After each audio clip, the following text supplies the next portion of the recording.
Minä en ole laskenut sitä tarkkaa määrää siitä, että mikä se organisaatio loppupelissä oli niin kuin määrältään, mutta siis niin kuin tämä DVD, mitä nyt katsottiin, kun mietin tai sitä laskettiin sitä yksittäisten henkilöiden määrää, kelle tämä levy annetaan, niitä oli kuitenkin yli 50. Ja sitten nämä firmat, se noin 70 firmaa päälle siihen, niin päästiin siihen 120. Että DVD-tähän on 150 kappaletta olemassa. Ja tavallaan se ydinporukka, mitä meitä siinä oli, niin 30, pari 30. Niin, semmoinen, jos pannaan tiimeihin, niin A-tiimi ehkä joku 10-15 henkeä, sitten A plus B-tiimi joku 20-25. Sitten loput. Yleisömäärä. Yleisömäärä yllätti minutkin, että minä olin ajatellut, että sitä yleisöä tulisi ehkä se joku 1500, että se käytännön tuplaantui sitten minunkin, jopa minun suuruuden ihmisen ylitti se yleisömäärä. Ja sitten se yllätti, että mitenkä tuo kaikki sujuu kun niinku hyvin öljytty moottori. Se on totta. Ei mitään kiusantuneita taukoja ja hiljaisuuksia. Kaikki meni ihan ammattimaisesti. Niin, siis Väinöläniemellä, mutta sitten myöskin niin kuin koko tapahtuman muu työ niin sujuu tosi kauniisti.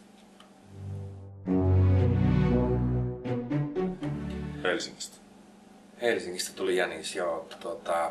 Tai itsehän Jäniksen juurethan on tuolla Jyväskylässä ja Jänis kävi täällä joskus Kuopiossa opiskelemassa kaupallisia aineita ja semmoiset Kuopion kytköksetkin oli tähän Jänikseen.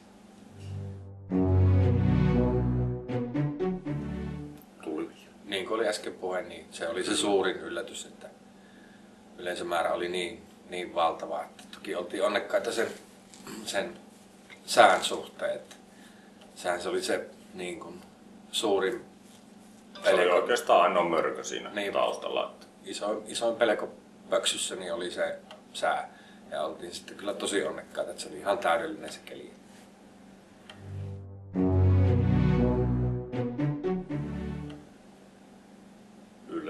Yleisön reaktiot, yleisö. Se oli vaan niin hieno. Ehkä se hyvä henki, jota pystyi niin kuin ammentamaan itteensäkin ja semmoinen niin kuin, jos niin kuin ikinä olet tilanteessa, että pystyt niin kuin aistimaan jopa niin kuin haarukalla ja veitellä niin kuin leikkaamaan hyvästä hengistä palasen ja syömään sitä, niin tuolla se olisi ollut mahdollista. Ja tuolla lähemmäksi sitä niin kuin, en pysty kuvittelemaan, että ikinä missään yleisötapahtumassa semmoista tilaa, jossa ihmiset oli kautta me järjestäjät oltiin, niin ei sen lähemmäs pääse.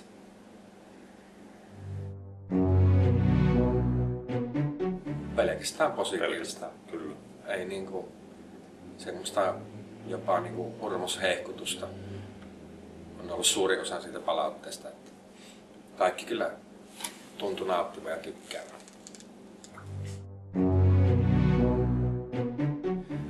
Siellä oli meillä ne bussikuljetukset, mitkä oli järjestetty jo sinne Väinölänniemelle ja sitten sieltä takaisin, niin bussikuljetukset lähti ravintola Ullankrouvin, jossa oli illallisbuffet ja siellä oli sitten saunat tälle kutsutulle A-tiimille järjestetty. Ja sieltä sitten tultiin Maljaan, jossa oli vielä lehdistötilaisuus ja käytiin läpi sitä päivän kulkua ja katsottiin teidän tekemään koostetta siitä ja pidettiin kivaa. Niin, osa kävi varmaan sitten sinne välissä, kun eihän kaikki sinne Ullaan mahtunut, niin katsomassa kupsipeliä niin. Varmaankin. Sielläkin oli ollut hyvin porukkaa. luonnollinen valinta, koska Hämäläisen Mika, joka on mukana tässä Kimefu Kidsissä, niin on meidän molempien pitkäaikainen ystävä ja itse olen tehnyt hänen kanssa tosi pitkään töitä.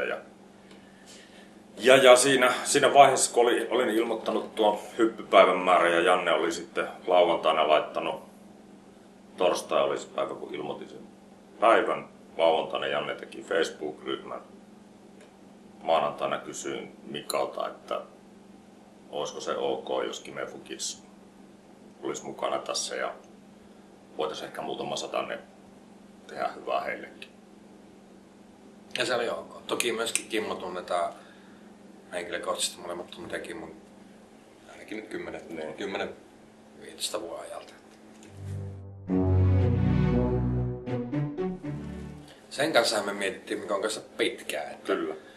Että me haluttiin, sitten kun rupesi näyttää siltä, että oikeasti sitä rahaa sitten niin kuin taitaa tullakin vähän enemmän kuin niitä muutamia satasia, niin me sitten mietittiin sitä ja alussa jopa vähän aprikoitiin sitä, että olisiko kuitenkin joku muu kuin Kyssi ja se kohde, että sillä saataisiin oikeasti sillä rahalla niin kuin joku pienempi organisaatio sitten, niin voisi saada sillä rahalla enemmänkin aikaa, mutta sitten kun käytiin keskusteluja, niin selvisi, että me voidaan niin kuin sinne lasten veri- ja syöpätautien-osastolle niin kuin kohdentaa se rahaa sillä tavalla, että me voidaan niin kuin saadaan itse päättää, että mihin se rahaa käytetään, että se ei mene mihinkään, ei haluttu, että se menee mihinkään palkkoihin tai laitteeseen tai yleensäkään semmoisia, mitkä pitäisi olla niin kuin kuntien ja sitten valtio- ja verorahoilla yleensäkin hoidettavia asioita, että ei haluttu niin kuin semmoisen, niitä vaan haluttiin sitten, kun saatiin tietää, että pystytään se kohdistamaan suoraan, niin se oli aika ratkaiseva tekijä. Se oli ratkaiseva ja sitten ei ollut enää niin kuin mitään ongelmaa sen valinnan suhteen. Me vierailtiin tässä nyt niin kuin äskettäin. Ekan kerran pari viikkoa. Ensimmäisen kerran silloin heti tapahtuman jälkeisenä tiistaina. Eli silloin 28. päivä elokuuta. Vierailtiin ekan kerran ja silloin saatiin käydä siellä osastolla, mutta ei niin kuin lapsia tavattu silloin. Ei tavattu ollenkaan. Että ainoastaan jotakin sisaruksia sitten taas pyöriä siinä käytävällä huristelivat leikkimopoille ja muuta. Mutta että kuitenkin näki ne fasiliteetit, saatiin niin kuin tutustua, että minkälaisia on ne huoneet, minkälainen on tutkimushuone ja minkälainen on niin kuin semmoinen normihuone, missä lapset sitten oleskelee. Ja kuultiin muutenkin sillä kerralla, että minkälainen miten pitkä ja varmasti raskas prosessi se on lapsille, että just se, että se eka kerran kun mennään sinne, niin siellä saattaa joutua 6-8 viikkoakin viettämään ilman, että voi käydä kotona tai missään. Ja sitten se voi kokonaisuudessaan se hoito olla 3 vuotta, 2,5 vuotta. Että ne on niin kuin älyttömän pitkiä aikoja ja sitten niin kuin he kertovat meille paljon sitä osaston toiminnasta ja sitten siinä vaiheessa jo sitten käytiin läpi sitä, että mihin tätä meidän rahaa käytettäisiin ja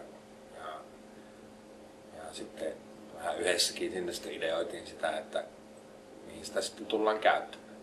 Ja onneksi se oli aika lailla samoilla linjoilla meidän kanssa siinä. Joo, ja tämmöisen nimenomaan sitä rahaa kaipasivat. Mulle tuli. Tuli mullekin. Minä olen kaiken vähän veikannut tässä kuitenkin alakanttiin, paitsi oma hyppy, niin Jannella oli kyllä vahva usko tässä asiassa. Että se oli, mutta tokihan mullakin niin kuin se niin kuin muuttui koko ajan siinä matkan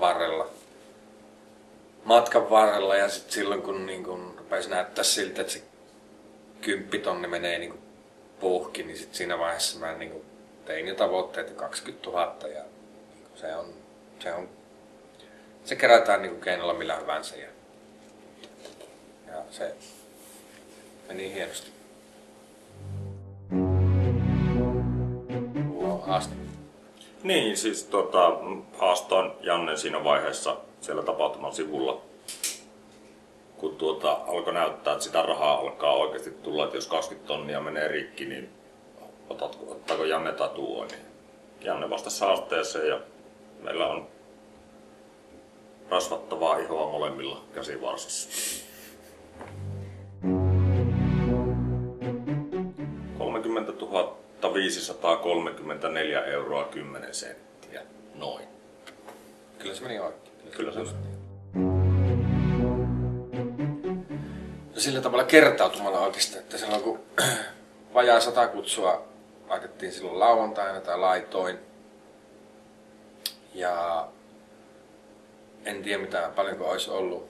Ne pitäisi ihan kerrata ja käydä sitä tapahtuman sivulta läpi, mutta se on aika mahdoton tehtävä, koska siellä on niitä postauksia ja erilaisia juttuja on niin älytön määrä, että tuhansia kappaleita, niin sitä on vaikea niin kuin käydä läpi, mutta siis kyllähän se niin kuin silleen kertautumalla tavallaan, niin kuin, tai enemmän mentiin loppua kohti, niin se alkoi olla se vauhti sitten jo niin kuin, joo, 150 per päivä taisi olla niin kovin vauhti jossain. Niin, silloin loppuvaiheessa. Että niitä tuli sitten siis ketkä oli, että osallistuu. Niin. Että sittenhän oli niitä ehkä osaston porukkaa, niin niitäkin oli sitten vajaa 1000 melkein. Kaiken kaikkiaan melkein 7000 siellä oli. 6900 ihmistä oli kutsuttu siihen tapahtumaan. Kyllä kaikki oli sinänsä niin kuin tuttuja, mutta niin kuin, onneksi ihmiset aika kivasti aina sitten kuitenkin varmisteli ja kyseli multa, että voidaanko tehdä tämmöinen. Niin Taipaleen Tero Kupsista soitti, että voisiko tehdä tämmöinen ennakko meidän pelille. Ja sanoin, että jes, tehkää vaan. Ja sitten tämä kannustuslaulu, niin tämähän oli ton Kallio, Kaitsu ja Puumalan veli-Mati ideoima ja Velu teki siihen sit sanat ja käytännön valitsi biisiä ja teki sanat. Ja Mäkihyppymiesten video oli, se oli Kanteen Villen käsiala, kaikki tuttuja. Tää tuttava piirissä aika paljon tuommoista niinku luovuutta ja ammattitaitoa, sanotaanko näin. Jossain päivän 4 kohdalla ehkä. Se oli ehkä joku päivä 7, päivä 8, kun mä kutsuin koolle niin kutsutun jarrupalaverin. Vietään jarrupalaverin. Mutta ei se osunut jalkajarrulle ollenkaan, kaasua paino koko porukka. Jarrupalaverin lopputulos oli että jarruja ei tarvita. Joo. Antaa mennä. Näillä korteilla. Joo, ei sinne sitten. Katsotaan mitä tapahtuu. Se jälki oli ihan niin kuin sama, että nyt niin kuin mennään ja luojan kiitos, niin oli tämä porukka, kuka tätä teki, niin oli niin ammattitaitoinen. Ja sitten joskus nuoruudessa järjestänyt tapahtumia itsekin paljon, niin sille ties suunnilleen, että mitä voi pahimmillaan olla. Ja mitkä asiat pitää niin, hoitaa. Ja mitkä asiat pitää hoitaa. Ja kaikkia me hoidettiin, niin kuin kaikki lupa-asiat, kaikki, että kukaan ei pääse mitään niin kuin sanomaan, että silloin kun hyvän tekeväisyyttä tehdään, niin pitää olla kaikki asiat niin kuin vimpan päälle kunnossa. Ja se oli niin kuin ihan yksi prioriteetti, että me ei pääse kukaan sanomaan mistään meille jälkeenpäin.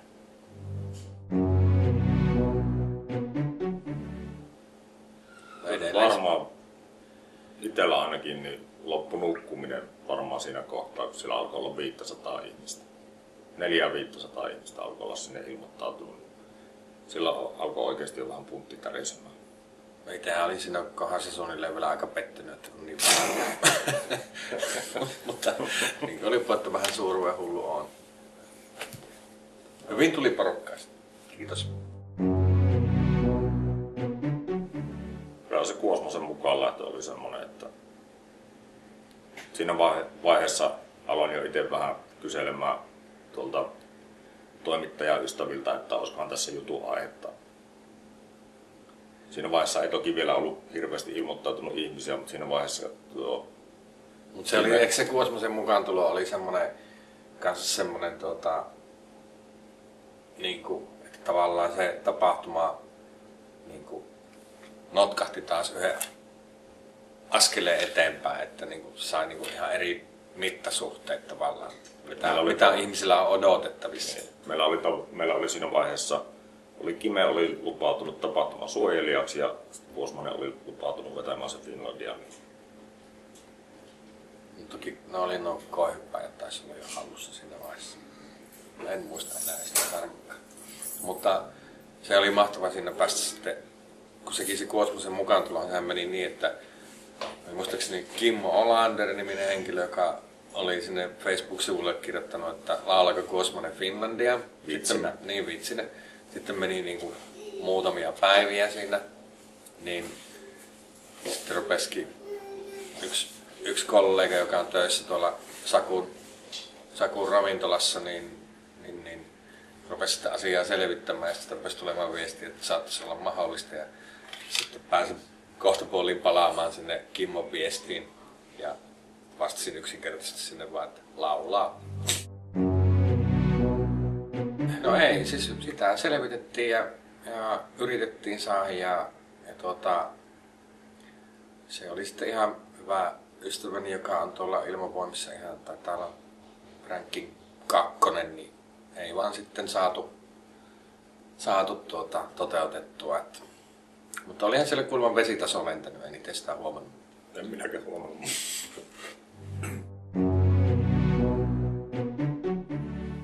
Hyppäsin Tohmajärvellä käydessä ensimmäisellä lomaviikolla, jossa mulla oli tää hyppykielto voimassa. Rikoin sitä törkeästi. Hyppäsin 4 hyppyä silloin yksinäni. Anteeksi. Ja Luuletko, että ei ollut tiedossa? Ei ainakaan hyppyjen määrä. No hyppyjen määrä.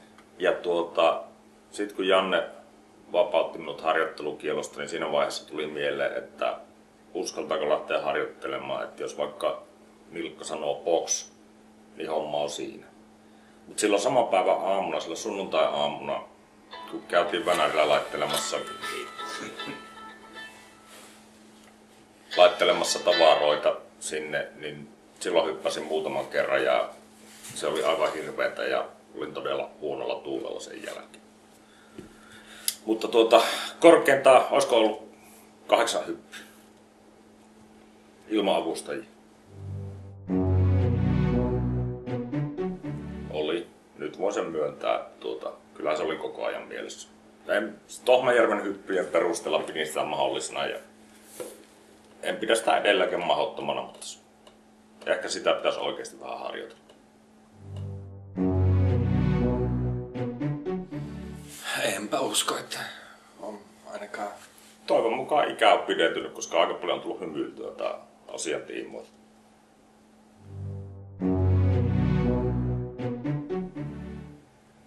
No varmaan molemmilla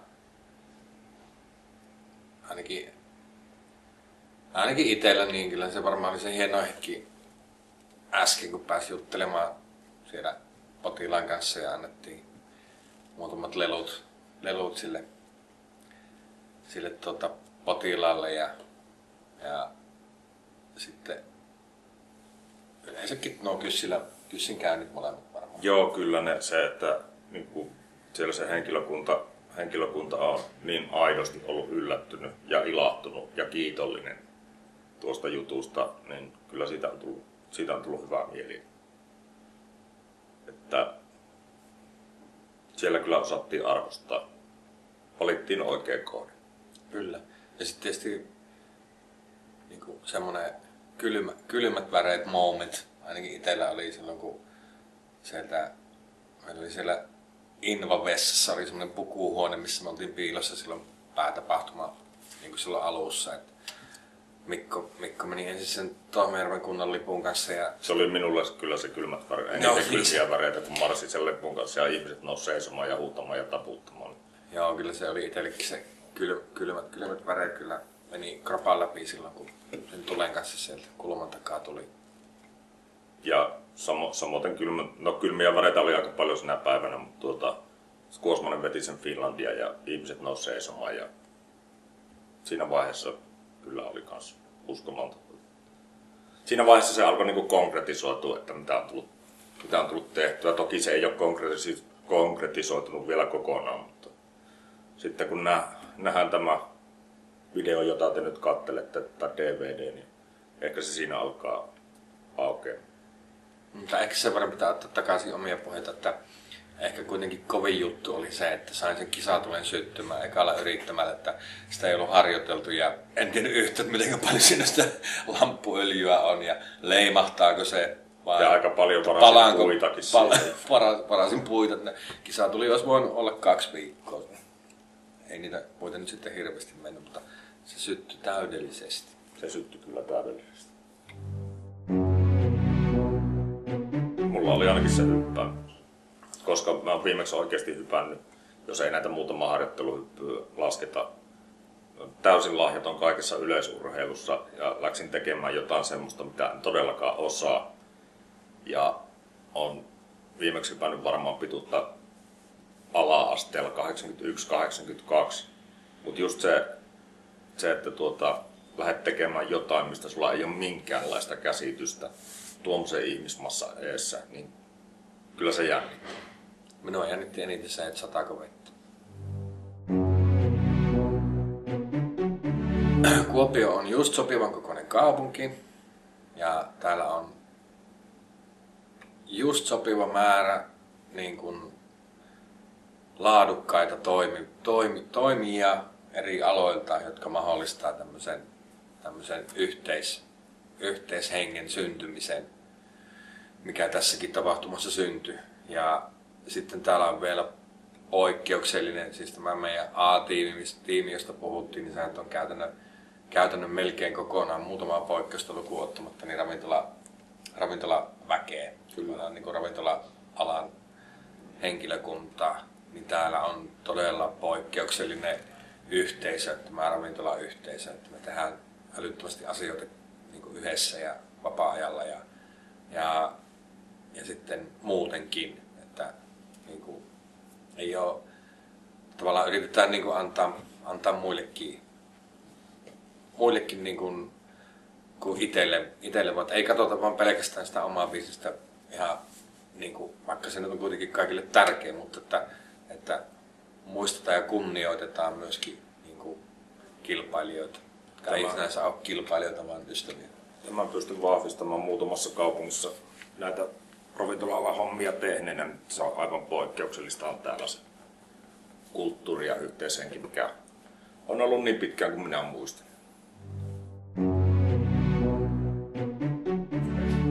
Tässä muodossa ei varmaan tule tapahtumaan, tai siis ei tule tapahtumaan mitään, mutta jos hyviä ideoita tulee, niin väkisin ei lähdetä vääntämään mitään. Eikö niin?